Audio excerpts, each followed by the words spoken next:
You ask Tiger to solve. This deals with linear equations with one unknown. The final result is x equals 18/7. Let's solve it step by step. Swap sides.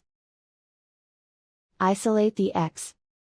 Multiply both sides by inverse fraction 2/7.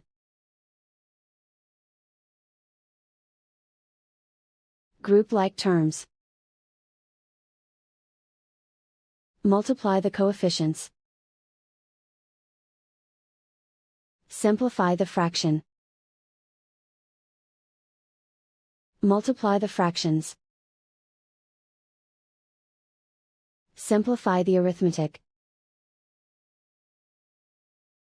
And so the final result is x equals 18/7.